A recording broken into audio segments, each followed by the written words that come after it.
International garments টিভির পক্ষ থেকে আন্তরিকতার শুভেচ্ছা ও অভিনন্দন। সবাইকে জানাচ্ছি, গার্মেন্টস প্রিয় ভাই ও বন্ধুদেরকে জানাচ্ছি আন্তরিকতার শুভেচ্ছা ও অভিনন্দন। বিগত 18 দিনের আন্দোলনের পরে আজ রোজ শনিবার আমাদের ফ্যাক্টরির সকল কার্যক্রম খোলা রয়েছে। সে বিষয়ে আমাদের আন্দোলনটি করার উদ্দেশ্য ছিল আমাদের বেতন ভাতা নিয়ে। সারা বাংলাদেশে আন্দোলন চলছে, সেই বিষয়ে আমরা আন্দোলন করে আমরা আজকে সাফল্য আমাদের মালিক সকল প্রকার দাবি দাবা পূরণ করেছেন।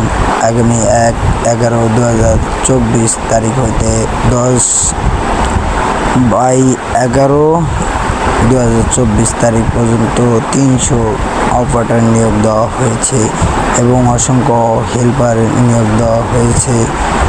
যদি এই অপারেটর 70% নেওয়া হবে এবং মেয়ে অপারেটর 30% নেওয়া হবে। যদি কেউ আমাদের অফিসে চাকরি করতে ইচ্ছুক হন তাহলে অবশ্যই আমার ডিসক্রিপশনে নাম্বার ও লিঙ্ক দেওয়া থাকবে। তোমরা যদি যোগাযোগ করার ইচ্ছা হয় তাহলে যোগাযোগ করতে পারবেন। আমাদের অফিসে চাকরি করার ইচ্ছা হলে চাকরি করতে পারবেন ইনশাআল্লাহ। সবাইকে আবারও আন্তরিকতা শুভেচ্ছা ও অভিনন্দন জানিয়ে আমাদের এই ভিডিওটি পরবর্তী ভিডিও পেতে চ্যানেলটি সাবস্ক্রাইব করে রাখুন। International garments TV.